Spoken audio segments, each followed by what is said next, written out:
AP రాజకీయం మరోసారి Visakha steel plant చుట్టూ తిరుగుతోంది. ప్రైవేటీకరణ జరుగుతోందని వైసీపీ, అలాంటిదేం లేదని అధికార కూటమి వాదిస్తోంది. ఇందుకే స్టీల్ ప్లాంట్ లో అసలు ఏం జరుగుతోంది? విశాఖ ఉక్కుని రక్షిస్తోంది ఎవరు? రాజకీయం చేస్తోంది ఎవరు? విశాఖ ఉక్కు ఆంధ్రుల హక్కు అనే సెంటిమెంట్ తో స్టీల్ ప్లాంట్ ఏర్పాటైంది. ఆ సెంటిమెంట్ చుట్టూ రాజకీయం రంజుగా నడుస్తోంది.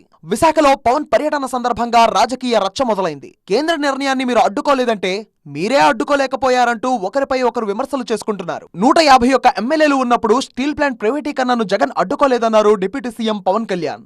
స్టీల్ ప్లాంట్ ను రక్షించేందుకు అన్ని ప్రయత్నాలు చేస్తున్నామన్నారు. 151 సీట్లు ఇచ్చిన వ్యక్తి స్టీల్ ప్లాంట్ ని ప్రైవేటైజ్ చేస్తారంటే ఏం చేయలేదు. వాళ్ళు ఏమి చేయకపోగా వచ్చి కార్మిక నాయకులతో ఏం మాట్లాడారు? స్టీల్ ప్లాంట్ కార్మిక నాయకులతోటి వదిలేసుకుని మీకు ఇండివిజువల్ ప్లాట్స్ చేసేస్తాం, మీకు కొంత ప్లాట్లు ఇచ్చేస్తాం, మీకు ఇన్ని కోట్లు వస్తాయంటే చాలా మంది కార్మిక సంఘాల నాయకులు ఇది ఒప్పేస్తున్నారు. కొంతమంది స్టీల్ ప్లాంట్ విషయంలో త్రికరణ శుద్ధితో కార్మికులు పనిచేయాలని పవన్ సూచించారు. ఒకటి ఉత్పాదకత లేకుండా పెట్టుబడి 1000 కోట్లు 10,000 కోట్లు పెట్టుబడి పెట్టి పీనట్స్ నుంచి వస్తుంటే ఖచ్చితంగా నష్టం. అది ఎప్పటికైనా సరే దగ్గర సమాధానం ఉంది. ఇంత నష్టం లాజికల్గా ఉంది.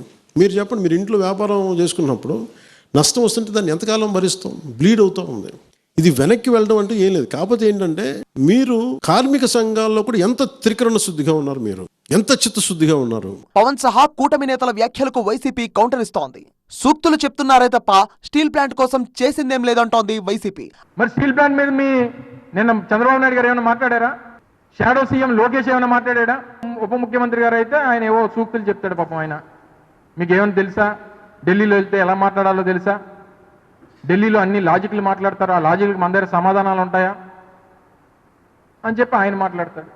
అయితే కేసులకు భయపడే వైసీపీ నేతలు స్టీల్ ప్లాంట్ కోసం పోరాడే ధైర్యం కూడా చేయలేదని పవన్ విమర్శించారు. అసలు గత ప్రభుత్వం చేసిన వాళ్ళు మీరు గొంతు తెరవలేదు. ఆ రోజు సోనియా గాంధీ గారికి మీ రాష్ట్ర విభజన జరుగుతుంటే మీరు ప్లే కార్డు చూపించడానికి భయపడ్డ వాళ్ళకి మీకు ఢిల్లీలో మీకు ఏం ధైర్యం ఉంది? ఇన్ని కేసులు పెట్టుకుని మీరు ఎక్కడ ధైర్యంగా మాట్లాడగలరు? మీరు కేసులను ఎక్కడ ప్రజెంట్ చేయగలరు? మీరు నాకు ఆ భయాలు లేవు. నాకు ఉంటే పదవి ఉంటే పోద్ది, లేదంటే వదిలేస్తాను. నాకు లీజ్ బాధ. నాకు కాదు, బాధ్యత. నాకు పదవిని బాగా చేస్తాను అంతే. ఈ ఏడాదిన్నరలో కూటమి ప్రభుత్వం ఏం పోరాటం చేసిందో చెప్పాలన్నారు మాజీ మంత్రి గుడివాడ అమర్నాథ్. వారి పార్టీకి సంబంధించినటువంటి 2 పార్లమెంట్ సభ్యులు ఉన్నారు. వారు ఈ రాష్ట్రానికి ఉప ముఖ్యమంత్రిగా ఉన్నారు. కేంద్రంలో భాగస్వాములుగా ఉన్నారు. ఈ సంవత్సరాల కాలంలో అనేక సందర్భాల్లో పార్లమెంట్ సమావేశాలు జరిగినాయి. ఎప్పుడన్నా ఒక ప్లే కార్డ్ పట్టుకోవడం చూసారా? ఎప్పుడన్నా ఎవరు చేతకన్నాలు, ఎవరు చేతకం దద్దమ్మలు?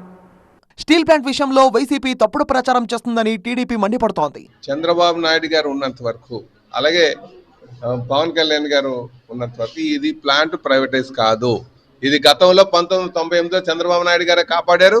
మళ్ళీ ఇప్పుడు కూడా సుమారు 14,000 కోట్లు తీసుకొచ్చి కాపాడడం జరిగిందని చెప్పి తెలియజేస్తున్నాం. గత 5 సంవత్సరాలుగానే ఒక పైసా అయినా తీసుకొచ్చారా చెప్పండి వైసీపీ నాయకులు గుండె మీద చేసుకొని?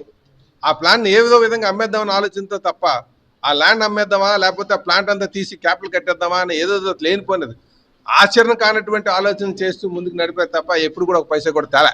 స్టీల్ ప్లాంట్ పై ఆర్థిక భారం తగ్గించేందుకు తీసుకుంటున్న నిర్ణయాలపై తప్పుడు ప్రచారం ఆపాలంటోంది అధికార కూటమి.